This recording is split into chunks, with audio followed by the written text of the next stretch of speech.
We got some nice shade here. Yeah.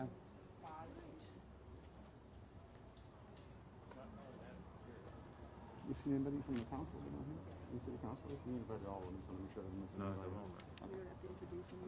Okay. Just want to make sure. Good morning. Morning, everyone. My name is George Cabrera. I'm the state senator in the 17th district where we currently are, and thank you all for being here this morning. I'd like to welcome our Secretary of State, Denise Merrill, to the 17th district. Welcome, Secretary Merrill. Thank you, George.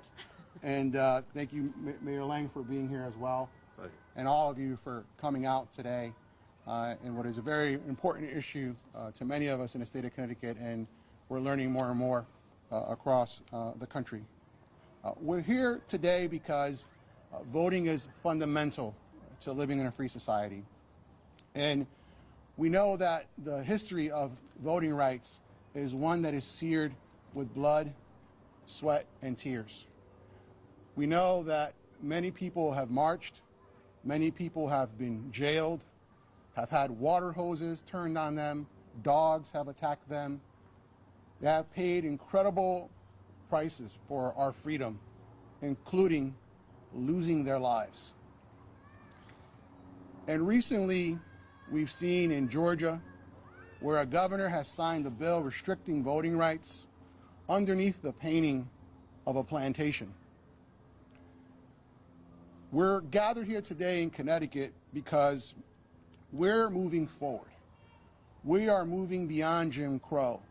And unlike Georgia, here in Connecticut, we have an opportunity to make voting easier and more accessible for more residents in our state. The fact is that people are busy, raising families, going to work, running a business, guiding their families and their children. And this pandemic has taught us anything.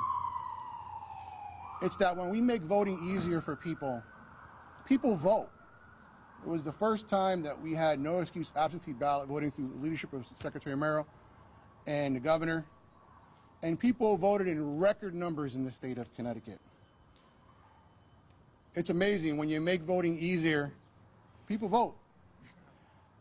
And we have several initiatives in the legislature this year that I'm supporting, and Secretary Merrill has been a leader on this issue to make sure that people can vote early, vote using drop boxes by mail, making it easier for them to participate in our democracy.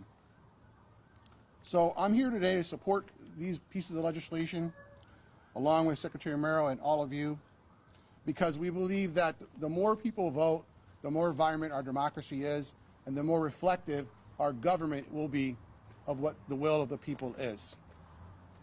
These pieces of legislation are important, and we're going to fight in the legislation to make sure they become law, to make it easier for everyone to vote.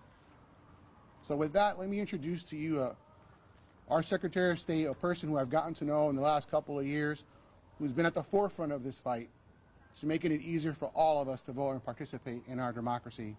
Our Secretary of State, Denise Merrill. Thank you so much. Thank you so much, Senator Cabrera, a good friend and a strong supporter of voter rights in this state, and I thank him for taking leadership on this issue now of all times, more than ever, when we see what's going on across the country. And Georgia is just one example of the states out there that are trying to restrict voter rights, trying to make it harder to vote for people, rather than what we're trying to do here in Connecticut, and that's make it easier.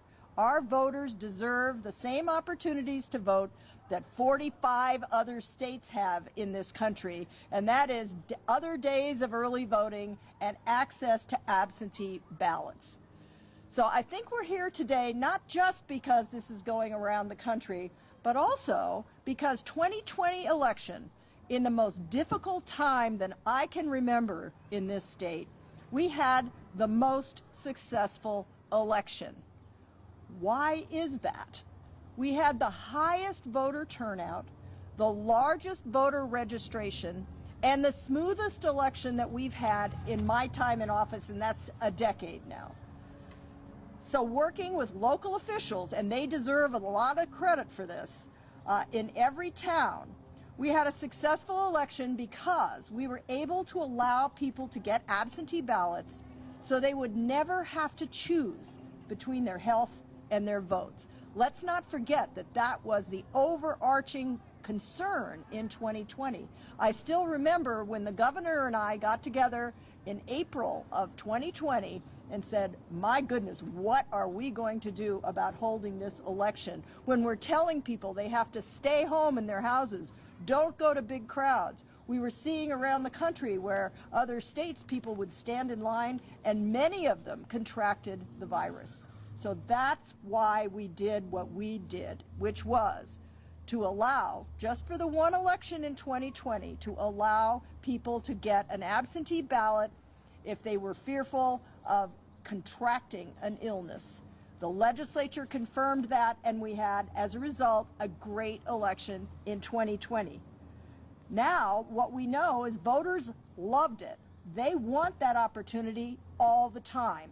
And right now, I'm sorry to say that Connecticut is one of the most restrictive states in the country. It doesn't seem correct for typical Connecticut because we're a pretty progressive place. We have lots of ways to get registered to vote. We do everything else well. But we have been constricted by the fact that our rules about absentee ballots, for example, are in our state constitution. It makes it really, really hard to change. That doesn't mean we can't do it, though, and that's what we're going to do this year. We know that recent polling even confirmed all that we thought about what people are feeling about the 2020 election. An overwhelming majority of Connecticut voters want the choice of how to conveniently cast a ballot, either in person on election day, in person before election day, or by absentee ballot, without needing what we call an excuse, because in our state constitution, you either need to be out of town or actually ill in order to get an absentee ballot. This is kind of an 18th century voting system, and we're in a 21st century society where people move a lot more. There's a lot more mobility, so there's a lot more need for us to accommodate our voters. Our voters have the right to vote. They have the right to vote conveniently and wherever and whenever they can do it. And everyone has that right. So that's what we're trying to allow. I have proposed 2 amendments to the state constitution before the legislature right this minute. If they pass, they will allow voters to decide if they want early voting and the option to vote by absentee ballot.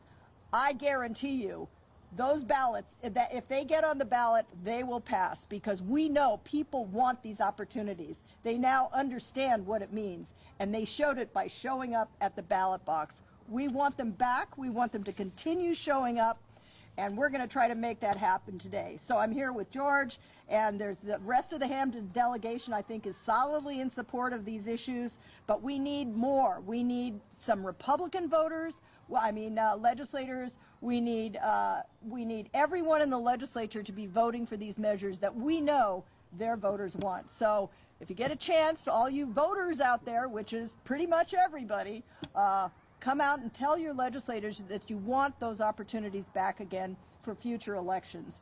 So with that, I'm going to turn this back to George, and if there are any questions, we're happy to answer. But thank you very much for being here today. Thank you, Secretary Merrill. Just want to acknowledge Councilman Justin Farmer, who just joined us. Thank you for being here, Councilman. Secretary Merrill, in regards to the constitutional amendment, this is really an important piece, among other pieces, and it's really simple to me.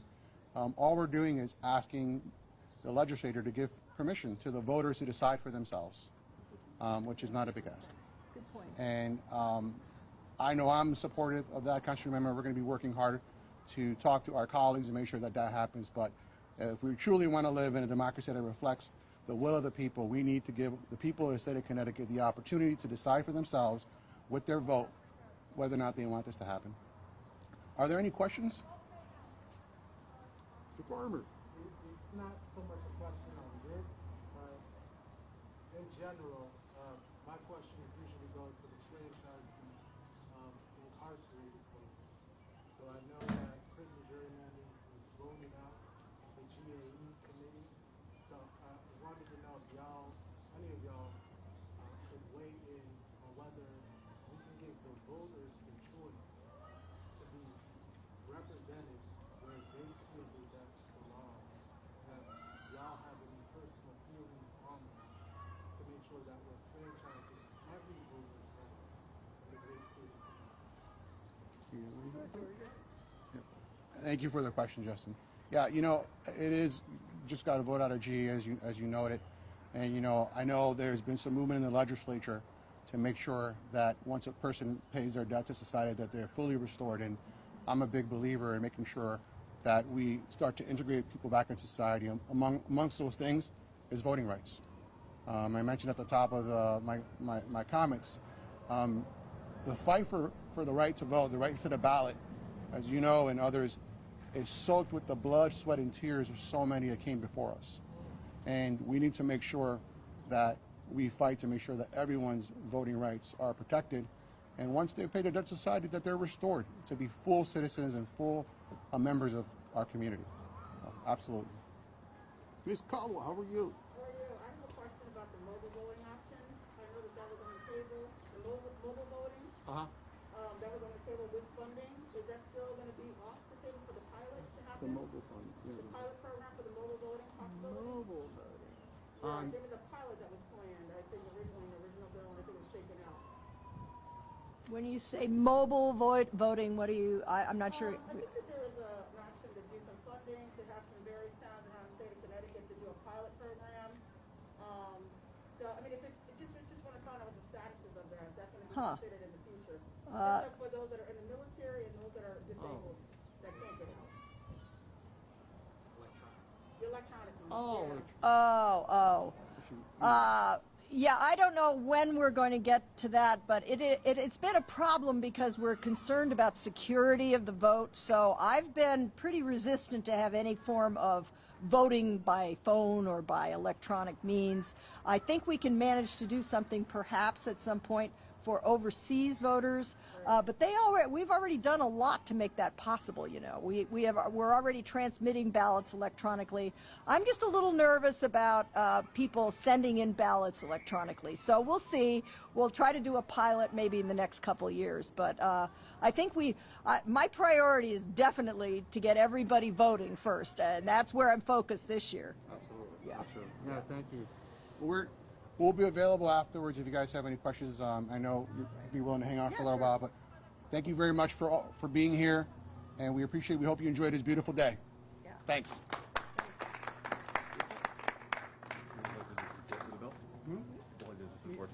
The complicated part is the absentee ballot constitution.